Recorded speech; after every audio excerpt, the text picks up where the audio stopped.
राहुल कुलकर्णी, पुन्हा एकदा धोरणात्मक बदलाच्या दृष्टीनं गुणात्मक चर्चा आपण जी करत आहोत तशीच एक चर्चा आज आहे. कारण माहिती आहे आपल्याला की सांगलीचा आपला तो मुलगा ज्याची राष्ट्रीय पातळीवरती आता चर्चा सुरू आहे, खूपच नकारात्मक आहे. तसं घडायला नको होतं कुणाच्याही बाबतीमध्ये. आणि इथे उठाभाषा काढायला लावल्यामुळं शिक्षिकेवरती गुन्हा दाखल झाला आहे सदोष मनुष्यवधाचा. आणि असे प्रसंग अधूनमधून महाराष्ट्रामध्ये घडतात, त्याची चर्चा होते. माझ्यासहित अनेक पालकांची अशी भूमिका असते की आमच्या लहानपणी आम्हाला शिक्षकांनी मारलं छड्याने आणि म्हणून आमच्या आयुष्यामध्ये खूप मोठे बदल झाले. तिथपासून ते आता मुलांना अजिबात मारायचंच नाही किंवा मुलांना मनाला लागेल असं शब्दही उच्चारायचा नाही, इथपर्यंत आपला प्रवास झाला आहे. आणि म्हणून काय असा मध्य मार्ग असू शकतो की ज्याच्यावरून आपण वाटचाल केली तर कदाचित असे प्रसंग होणार नाहीत. शिक्षक काय करू शकतात? संस्थेचे जे की 30-35 वर्ष ज्यांनी शिक्षण क्षेत्रात काम केलं असे गजरे सर पण आहेत. शाळेचं नाव तर तुम्ही बघितलंच. ज्यांनी शिक्षणाचा व्यापार केला नाही अशी ही शाळा आहे. आणि 3,500-4 हजार मुलं इथं पालक त्यांच्या आपल्या मुलांना इथे आणतात आणि उत्तम दर्जाचं शिक्षण आहे. तर अशा शाळेतनं आपण ह्याच प्रश्नाची उकल करण्याचा प्रयत्न करू की असं काही होऊ शकतं का की ज्यामुळं असे प्रसंग होणार नाही. सर, प्रत्येकांना माझी एवढीच विनंती, आपलं नाव सांगा, वैयक्तिक काही एखादं उदाहरण तुम्हाला सांगता आलं तेही सांगता येईल. सरापासून आपण सुरुवात करू. तिकडं माईक आहे, दोन्ही माईक. मी प्राचार्य गौतम मगरे. मी मागील 31 वर्षापासून या ज्युनियर कॉलेजमध्ये भौतिकशास्त्राचा शिक्षक म्हणून कार्यरत आहे. खरं म्हणजे सुरुवातीला आम्ही एखाद्या विद्यार्थ्याला रागावलो तर कुणी काही बोलायचं नाही किंवा त्या मुलाला सुद्धा समजावून सांगितल्यानंतर ते समजायचे. परंतु आत्ताची अवस्था थोडीशी अशी झालेली आहे की एखाद्या विद्यार्थ्याला जर काही बोललं तर लगेच पालकसुद्धा रागावण्या म्हणजे का रागावले म्हणून अशा पद्धतीनं प्रश्न विचारतात. खरं म्हणजे थोडीशी सहनशीलता खूप कमी झाली असं प्रकर्षानं जाणवायला लागलं. याचं कारण प्रसारमाध्यमं असू द्या किंवा अशा पद्धतीनं एखाद्या शिक्षकांनी काहीतरी बोलल्यामुळे काहीतरी झालं आणि त्याची जी काय प्रतिक्रिया आलेली असते त्या प्रतिक्रियेतून सुद्धा काही लोक अशा पद्धतीनं मग बोलतात. आणि त्याचा खऱ्या अर्थानं आम्ही जे डिसिप्लिन निर्माण करण्याच्या अनुषंगाने आम्ही जे प्रयत्न करतो त्याला कुठंतरी मग चेक बसण्याचं काम होतं. कारण शेवटी आपला उद्देश एवढाच असतो, ज्याप्रमाणे आम्ही विद्यार्थ्यांना आमच्या मुलांसारखं आम्ही वागवतो, आम्ही फक्त शिक्षक म्हणून कधीच वागलो नाही. We are not acting as a teacher, we are acting as a parents teacher. आम्ही पालकत्व घेतलेले शिक्षक आहोत. आणि त्याच्यामुळे ज्याप्रमाणे पालक आपल्या मुलांसोबत प्रेम करतात आणि रागावतात त्याच पद्धतीनं आम्ही सुद्धा एखादी चूक झाली. तुमचं म्हणणं थोड्याशा शिक्षेची कसं मग गरज आहे? शिक्षा म्हणण्यापेक्षा त्याला त्याची जाणीव करून देणं खूप गरजेचं आहे. जर आत्ता योग्य वेळी जर जाणीव करून दिली तर निश्चितपणे त्याच्यामध्ये बदल घडून येऊ शकतो. मी अनेक आमच्या विद्यार्थी थोडंसं बेशिस्त वर्तन करणारे असतात त्यांना आम्ही आमच्या संस्थेच्या माध्यमातून आम्ही काउन्सिलर ठेवलेला आहे. त्याच्या नेमक्या समस्या काय आहे, अरे वा, चांगला. जोपर्यंत आपण त्या समस्येच्या मुळापर्यंत जाणार नाही तोपर्यंत त्या समस्येचं निराकरण होणार नाही. पहिलाच मुद्दा मला फार छान वाटलं की काउन्सिलर असू शकतो का? काही ज्या खाजगी आस्थापनाच्या शाळा आहेत त्या आस्थापनाच्या शाळामध्ये स्पेशली ज्यांची मोठी नावं आहेत, ती नावं मला घ्यायची नाहीत कोणाची एन्डॉर्समेंट होईल म्हणून, तर तशा शाळेमध्ये ते काउन्सिलर असू शकतात. जोशी मॅडम, मला सांगा की असे काही हे दिल्लीचं प्रकरण कोणी बघितलं, ऐकलंय का कोणी? दिल्लीचं ऐकलंय कोणी? सरांनी ऐकलं. तर दिल्लीच्या प्रकरणाबद्दल काय तुमचं मत आहे? सर, दिल्लीचा प्रकार अत्यंत दुर्दैवीच आहे, त्याच्याबद्दल वादच नाही. पण असे प्रकार होतात आणि मग कुठंतरी सगळ्याच शिक्षकांच्या मनात धाकधूक होते. म्हणजे काल मी बातमी ऐकली आणि मी सरांशी लगेच बोललो की सर, आपल्याला सगळ्यात आधी आपल्या सगळ्या शिक्षकांची मीटिंग घ्यायची आहे. बघा, दिल्लीचे पडसाद उमटलेत पुण्यामध्ये. आणि सरांशी मी बोललो की रात्री मी घरी गेल्यावर बातमी पाहिली तर सर, मुलांची आणि पालकांची मानसिकता फार बदललेली आहे. म्हणजे आजकाल थोडंसं बोललं ना तर पालक आमच्यापर्यंत येतात आणि येऊन त्यांचं असं म्हणणं असतं की सर, आम्हाला एकुलता एकच मुलगा आहे, आम्ही त्याचं असं करतोय तसं करतोय, आणि ते पाठीशी घालतायत. म्हणजे तरी सुद्धा जर आम्ही सगळ्याच पालकांचं ऐकत बसलो तर आजची परिस्थिती अशी आहे की शाळा चालवणं सुद्धा कठीण होणार आहे. राईट. म्हणजे आम्ही जर बिलकुलच मुलांना हटकलं नाही तर आमची मुलं काय, कुठली पण मुलं बघा तुम्ही, शिक्षकांना शाळेत उभं पण राहून देणार. म्हणजे आमच्या काही शिक्षकांच्या तासांना मुलं आवाज टाकतात, नको नको ते प्रकार करतात, गोंधळ घालतात. त्यांना प्रेमानं सांगून झालेलं आहे, बऱ्याच वेळेला सांगितलेलं असतं, पण त्यांच्यात सुधारणा होत नाही. मग कुठंतरी आई वडील म्हणून आपण आपल्या मुलांना जसं ओरडतो, रागवतो, एखादा फटकाही मारतो राग आल्यानंतर, शिक्षकही तसंच करतात. राईट. पण त्याचा विपर्यास होतो आणि एखादी अशी दुर्दैवी घटना घडते. घडलेली घटना वाईटच आहे. म्हणजे मुलांना शिक्षा करू नये, पण आता त्यांची मानसिकता की आमच्याकडे सरांनी सांगितलं की समुपदेशक गेली 10 वर्षापासून आमच्याकडे संस्थेनं समुपदेशकांची नेमणूक केलेली आहे. अशी समस्याग्रस्त मुलं आम्ही त्या मॅडमकडे देतो. दोन महत्त्वाचे मुद्दे आहेत आणि सांगलीतले जे पालक आहेत त्यांच्या दुःखात माझ्यासहित तिथले सगळे शिक्षक सहभागी आहेत. त्यांच्या संदर्भामध्ये ही चर्चा नाही आहे. जी काही कायदेशीर प्रक्रिया आहे ते सुरू आहे. त्या शाळेने 4 शिक्षिका त्यांना निलंबित केल्या आणि फौजदारी स्वरूपाचं तिथे जे काही पोलिसांना करायचं ते सुरू आहे. व्यापक आपला हा पट आहे. पण आता त्यांनी मला जे सांगितलं ते सिंगल चाइल्ड पॉलिसीबद्दल, आता जे काही आपल्या समाजात ते खूप मोठं स्थित्यांतर करताना दिसतंय. हे नवेच बदल आहेत तुमच्या 35 वर्षात, हे हळूहळू होत गेले असणार आहेत. बरोबर. आताच परवा एक शासनाने पत्रक काढलंय, एकल पालक असलेल्या मुलांची नावं शासनाला कळवायची आहे. बरं. हे नव्हतं मला माहिती. हे कशासाठी? ज्यातून शासन त्यांना आर्थिक मदत करू इच्छितं, जेणेकरून त्यांचा शैक्षणिक प्रवास खंडित होऊ नये. हे कोविड नंतर नाही आहे ना? आता परवाची नाही, पण एकल पालक शोधले ते कोविड नंतर, असं काय नाही. परवा निघालेलं पत्रक आहे. बरं. दुसरी गोष्ट, आपण जो विषय मांडला, आत्महत्या मुलं करतात किंवा काहीतरी वेगळं पाऊल उचलतात, या संदर्भामध्ये मला असं सांगायचं आहे की पालकांनी आपल्या पाल्यांमध्ये पुरेसा विश्वास निर्माण करणं खूप गरजेचं आहे. पालकही आताच्या प्राप्त परिस्थितीमध्ये तणावग्रस्त अवस्थेतून जातात. त्याचा परिणाम प्रत्यक्ष अप्रत्यक्षपणे पाल्यांवरती होत असतो आणि त्याचीच परिणती शाळेमध्ये दिसून येते. परंतु सगळं खापर मात्र शिक्षकांवरती फोडलं जातं, ज्याला शिक्षक पूर्णतः जबाबदार नसतात. तर या परिस्थितीसाठी पालकही जबाबदार आहेत, पाल्यही जबाबदार आहेत, काही प्रमाणात म्हटलं तर शिक्षकही जबाबदार आहेत. कारण संस्कार करण्याची जबाबदारी शिक्षकांची आहे, परंतु पालक असं समजून चालतात की आम्ही मूल शाळेत घातलं की सगळी जबाबदारी शाळेची आहे, आम्ही पैसे भरतो, याच्या मोबदल्यामध्ये चांगलं मूल घडून आम्हाला मिळावं अशी अपेक्षा पालकांची आहे. परंतु पालकांची भूमिका त्यामध्ये ते सोयीस्कररित्या विसरतात. तो विश्वास निर्माण करणं पाल्यांमध्ये खूप गरजेचं आहे. आता मला जरा 2 शिक्षकांचे अनुभव हवे आहेत. आपण काही कोणाला नावं ठेवण्यासाठी ही चर्चा करत नाही आहोत. तुम्ही ज्या मुलांचे हा अनुभव सांगाल ते काही नावं मला अपेक्षितच नाही आहेत, पण असे काय अनुभव आहेत की आपण शिकवतो त्यावेळेला, जसं सर म्हणाले की फार अवघड होतं की शिकवताना, तुम्हाला काय अनुभव तसा? इकडे घ्या, कोण सांगेल? तुम्ही शिकवताय आणि मुलं लक्ष देत नाहीत किंवा असं काही घडतं की तुम्हालाच आपल्याच वर्गात पूर्ण लक्ष देऊन शिकवणं अवघड होऊन बसतं? असं होतं. 11वी आणि 12वीच्या कॉमर्सला मुलांना शिकवते मी. असं बऱ्याचदा होतं की मुलांचं लक्ष नसतं किंवा थोडंसं टंगळमंगळ करतात, पण त्यांना ओरडून ते ऐकतात असं नाही, कारण त्यांचं वय इतकं विचित्र आहे की ते कुठलीही शिक्षा असू देत किंवा ते त्यांच्या परीने काहीतरी त्यांचं दाखवत असतात. तर थोडंसं त्यांना पेशन्सनी घेणं आणि थोडंसं त्यांच्या कलांनी शिकवून त्यांना काहीतरी प्रॅक्टिकल उदाहरणं सांगून ते कसे रमतील किंवा तो विषय कसा इंटरेस्टिंग करता येईल एवढं बघता येतं. पण फार कठोर शिक्षा त्यांना करता येत नाही किंवा मी स्वतः करत नाही, कारण शिक्षा कुठल्या प्रकारची दिली तर ती त्यांच्यासाठी जास्ती आयडियल असेल असा मी विचार करते. नुसतं फिजिकली काहीतरी एखादी शिक्षा देऊन किंवा त्यांना नुसतं त्याच्यातनं काहीतरी त्रास होईल याच्यापेक्षा ते त्यातनं काहीतरी शिकतील का हे असा बॅक ऑफ द माइंड विचार असतं की हे बाबा आपल्याला शिक्षा देताना विचार करायचा आहे. हो, करावा लागतो, कारण प्रत्येक मुलाला सारखी शिक्षा देता येत नाही. प्रत्येकाची बॅकग्राऊंड, जेव्हा आम्ही क्लास टीचर म्हणून काम करतो तर कळतं की प्रत्येकाची बॅकग्राऊंड वेगळी असते, काही जणांची जेन्युइन अडचण असते. त्यामुळे जशी मुलं असतील, समोरचा कोण विद्यार्थी आहे त्याच्यानुसार त्याच्यासाठी काय शिक्षा द्यायची याचा थोडासा विचार बॅक ऑफ द माइंड करावा लागतो. सगळ्यांना सरसकट एक शिक्षा मी तरी देत नाही. पण जोशी मॅडम, तुमचा काय अनुभव आहे? द्या त्यांच्याकडे. माझा अनुभव असा आहे की तारतम्य जे आहे ते फार महत्त्वाचं आहे. तारतम्य हा आपण म्हणूया की एक कीवर्ड आहे.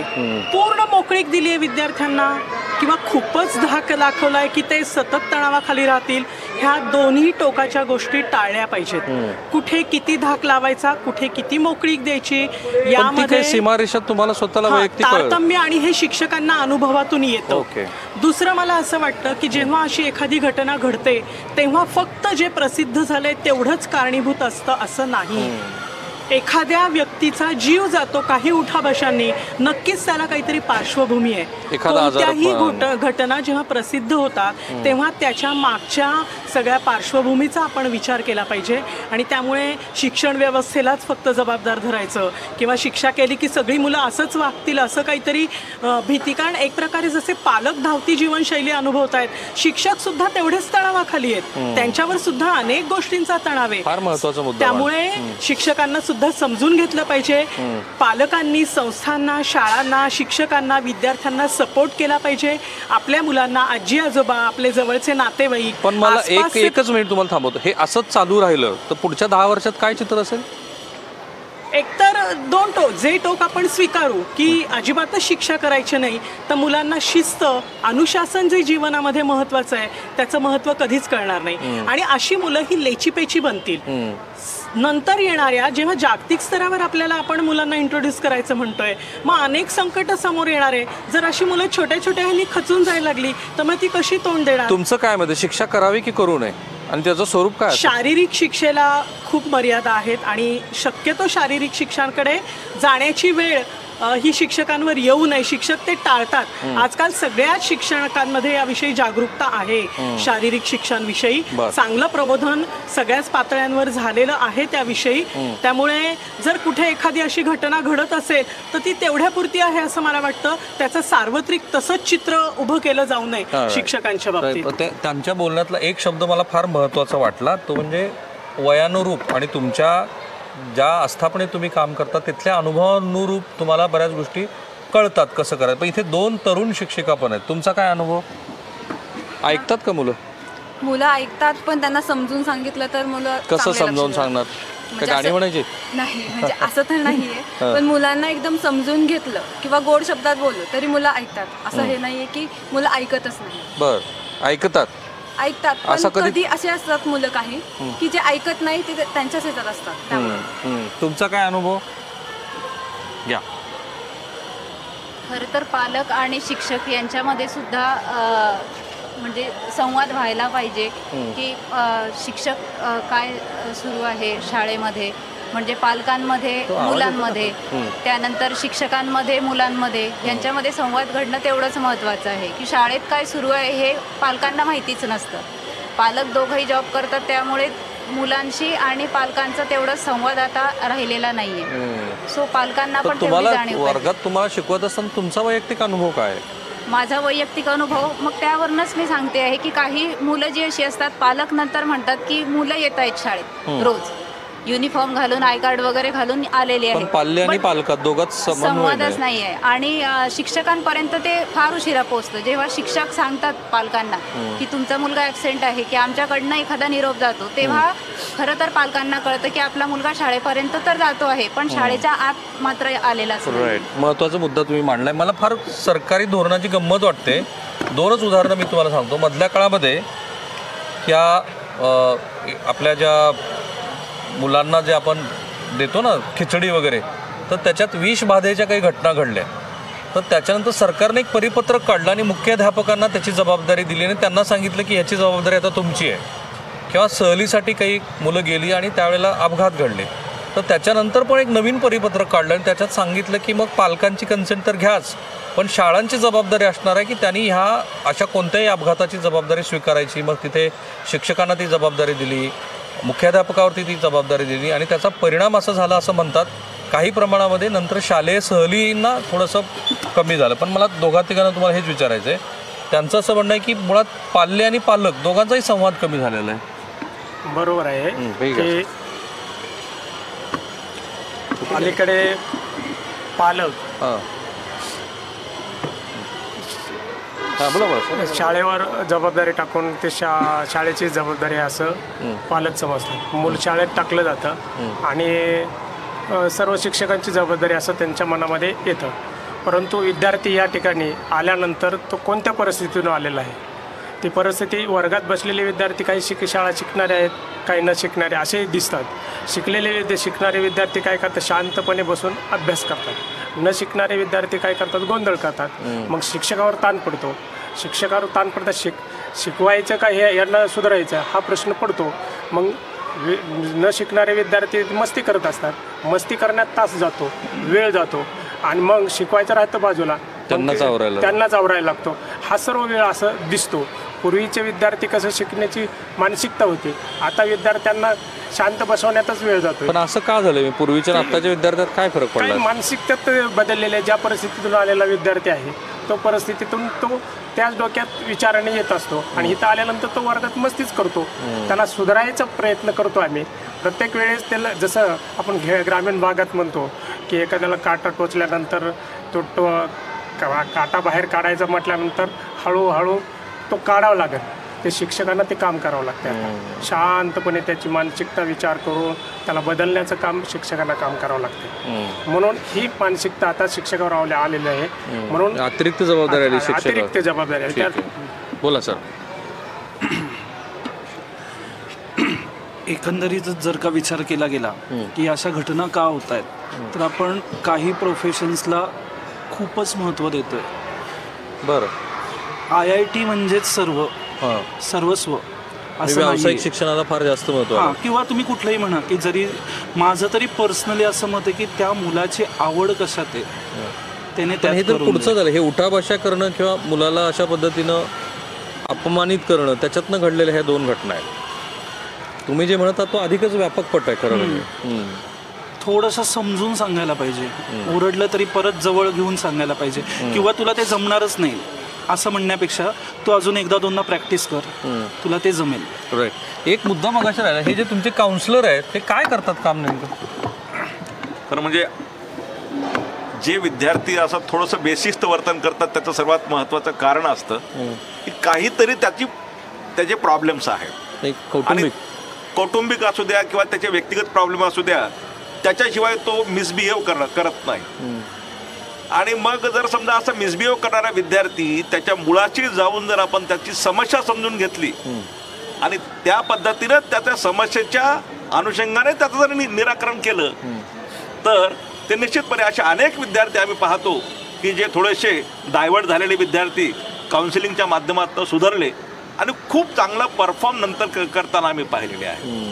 त्याच्यामुळे काउन्सिलर संस्थेने प्रामुख्याने ही संस्थेच्या माध्यमातून केलेली एक ॲक्टिव्हिटी आहे की कुठलाही विद्यार्थी शिक्षणापासून वंचित राहता कामा नये किंवा शिक्षणापासून बाजूला जाता कामा नये, ही संस्थेची जी भूमिका आहे. प्रत्येक शाळेनं जर असा काउन्सिलर नेमायचं ठरवला तर तेवढे व्यावसायिक काउन्सिलर तरी आहेत का आपल्याकडे? निश्चितपणे आता बरेचसे म्हणजे काउन्सिलिंग सेंटर्स असे बरेचसे झालेले आहेत आणि काही लोक ह्याच आमच्या मॅडम पूर्वी आता आम्ही त्यांना मानधन देतो, परंतु सुरुवातीला त्या MA सायकोलॉजी असल्यामुळे सुरुवातीला त्या आमच्या लायब्ररीमध्ये काम करत होत्या. तर त्यांनी काउन्सिलिंगचं सुद्धा काम केलं आणि विनामूल्य काम केलं सुरुवातीला. आता त्यांनी जॉब सोडल्यानंतर आता ते फक्त काउन्सिलिंगसाठी आवर्जून येतात, अल्प मानधनावर येतात. प्रामुख्याने हे व्हॉलंटरी गोष्ट आहे. सर, असे काही 5-10 उपाय तुम्हाला सुचतात का? आपल्याला थांबायचं आता, वेळेची मर्यादा आहे आपल्याला. बोला. हॅलो. विद्यार्थ्यांची जी परिस्थिती आहे या परिस्थितीचा विचार शिक्षकांनी जरूर करायला पाहिजे.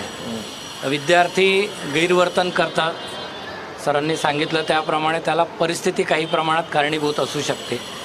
काही वेळेला विद्यार्थी स्वतः त्या गोष्टीसाठी जबाबदार असतात, परंतु याची कारणं काही कौटुंबिकसुद्धा असू शकतात. मगाशी मी जसं म्हणलं की पालकांनी विश्वास निर्माण करणं फार गरजेचं आहे पाल्यांमध्ये, की पाल्यांनी एखादी चूक केली तर ती का केली ती समजून घेण्याची पात्रता पालकांमध्ये असली पाहिजे आणि ती मोकळेपणाने चर्चा करण्यासाठी जो विश्वास लागतो तो विश्वास पाल्य आणि पालकांमध्ये निर्माण करणं खूप गरजेचं आहे. हाच विश्वास शाळेमध्ये सुद्धा उपयोगी पडतो आणि यातूनच तो विद्यार्थी मोकळेपणाने शिक्षकांना आपली समस्या सांगतो आणि शिक्षक त्यावर समाधान काढून डिसिप्लिन प्रॉब्लेम बऱ्याच प्रमाणामध्ये सोडवू शकतात, असं माझं मत आहे. Thank you sir. मॅडम थोडंसं महाराष्ट्र शासनाच्या माध्यमातून आपल्या राज्यातील शिक्षकांसाठी 10 दिवसाचे कोर्सेस, विपश्यना कोर्सेस, विपश्यनाची तुम्ही आता शिकवता. विपश्यना कोर्सेस. मी माझा स्वतःचा अनुभव सांगतो. आमच्या पर्यवेक्षक गायकवाड सर आणि गाडे सरांना मागच्या 1-2 महिन्यापूर्वी मी 10 दिवसाच्या विपश्यना कोर्ससाठी पाठवलं आणि त्यानंतर त्यांच्यामध्ये जो बदल घडला आणि विद्यार्थ्यांकडे पाहण्याचा, त्याच्या समस्येच्या दृष्टिकोनातून पाहण्याचा त्यांचा जो दृष्टिकोन बदलला, मला वाटतं खूप महत्वाचा मला वाटला. विपश्यना हा एक मार्ग तुम्ही विपश्यना साधना. आणि त्याच्यानंतर आम्ही वर्गामध्ये कंपल्सरी 10 मिनिटं आनापान घेतो. त्याचा परिणाम आम्ही बेलच लावलेली आहे. प्रेयर झाल्यानंतर, प्रार्थना झाल्यानंतर आम्ही आनापान 10 मिनिटाची आनापान साधना घेतो. आणि काय फरक पडला त्याने? मुलं शांत झाले ना बऱ्यापैकी. मुलं जे बेशिस्त वर्तन करणारे, जे बंड करणारे जे मुलं होते, थोडे हळूहळू शांत झाले. त्याचा परिणाम प्रामुख्याने आम्ही सुरुवात केली 6माही परीक्षेच्या वेळेस. 6माही परीक्षेच्या वेळेस आम्ही जो शेड्यूल बनवला, तर 25 मिनिटाचा शेड्यूल बनवला. प्रार्थना झाल्यानंतर परीक्षेच्या आधी एक बेल होईल, जी आनापान साधना सुरू होईल, आणि 10 मिनिटानंतर दुसरी बेल होईल, आनापान साधना संपेल. त्याच्यानंतर मग त्या मुलांना पेपर दिला जायचा. त्याचा परिणाम खूप पॉझिटिव्ह झाला. मुलं एकदम शांतपणे बसायचे. आणि हा सगळ्यांचा अनुभव आहे का? हां, बरं. मॅडम तुम्हाला काहीतरी बोलायचं, आपल्याला थांबायचं आता. तुमचाच शेवटचा कमेंट आहे. मी असं म्हणेल की या गोष्टीमध्ये पालकांचा सहभाग तर गरजेचा आहेच. कारण पालक खरं म्हणजे मुलांचा जो संस्कारांचा गाभा असतो तो खरं पालकांपासून येतो. मग मुलं शाळेत येत असतात. शाळेमध्ये येताना शिक्षकांनी जास्तीत जास्त प्रेमाने शिकवून मुलांना समजून घेणं खूप गरजेचं आहे. कारण वेगवेगळ्या बॅकग्राऊंडमधून मुलं आलेली असतात. काहींच्या आर्थिक परिस्थिती मुळात शिक्षकांना त्यासाठी भरपूर वेळ द्यावा लागेल. आणि मी असं म्हणेल की शिक्षकांना पण काउन्सिलिंग करणं खूप गरजेचं आहे. की शिक्षा ही हवी, शिक्षेच्या विरोधात मी अजिबात नाही, पण शिक्षा जरी हवी आहे तरी ती थोडीशी कोणत्या प्रमाणात मुलांना दिली गेली पाहिजे. तर ती घरी पण दिली गेली पाहिजे आणि इकडं पण दिली गेली पाहिजे. तेव्हा ते मुलं मानसिकदृष्ट्या स्ट्रॉंग असतात ती शिक्षा पेलवण्यासाठी. नाही तर घरी त्यांना खूप छान फुलासारखं ठेवलं जातं आणि मग आपल्या इथं शिक्षक थोडं जरी काही रागवलं तर मुलं काहीतरी विचित्र पाऊल उचलतात. पण ते असं उचलू नये यासाठी आपला संवाद आणि आपल्याला वेळ देणं, म्हणजे शिक्षकांनी मुलांना वेळ देऊन प्रेमाने समजून घ्यावं आणि पालकांनी सुद्धा त्यांना खूप वेळ देणं गरजेचं आहे. आणि ह्या माहिती तंत्रज्ञानाच्या युगात मोबाईलमुळे मुलं जास्त एकलकोंडी झालेली आहे. त्याच्यातनं लक्ष ठेवणं गरजेचं. मला माहिती की चर्चा तशी पूर्ण झालेली नाही आहे, ती अपूर्ण चर्चा आहे. कारण सगळ्यांना इथे पण बोलता नाही आलं का आपल्याकडे वेळेची मर्यादा आहे. हे महाराष्ट्रातल्या सगळ्या शिक्षकांचे मिळून प्रतिनिधी आहेत, ज्यांची स्वतःची आता मतं तुम्ही ऐकली. किती गुंतागुंतीचा हा विषय आहे हेही तुमच्या लक्षात आलं असेल. ज्या पद्धतीनं फौजदारी संहितेअंतर्गत ते गुन्हे दाखल झालेत, तर प्रथमदर्शनी जसं जोशी मॅडम म्हणाल्या जे दिसतं आहे तसंच ते आहे की आणखी त्याच्या आत आणखी काही पदर दडलेले आहेत, ज्याची कदाचित पोलीस तपासानंतर काही गोष्टीचा उलगडा होईल. माझा प्रयत्न एवढाच होता की हे आत्ता ज्या पद्धतीने याची चर्चा सुरू झाली आहे त्याला व्यापक पातळीवरती आपण घेऊन जाऊ. शिक्षकांच्या प्रशिक्षणापासून ते काउन्सिलिंगपासून ते विपश्यनापर्यंत अनेक इथल्या इथंच उपाय आहेत. फक्त आपली अडचण काय की धोरण करताना असे फीडबॅक मिळत नाहीत जे आता आम्ही तुम्हाला दाखवले. आता तुमचं काहीतरी मत असेल ह्या सगळ्या चर्चेवरती, कारण महाराष्ट्रात लाखोच्या संख्येने हे व्हिडिओ लोक बघतात. या व्हिडिओच्या कमेंट बॉक्समध्ये ते जरूर सांगा, कारण हा भाग राज्याचे मुख्यमंत्री आणि शिक्षण मंत्री पाहणारच आहेत. कॅमेरामन निकेतन माडेसह मी राहुल कुलकर्णी, NDTV मराठी, पुणे. थँक्यू.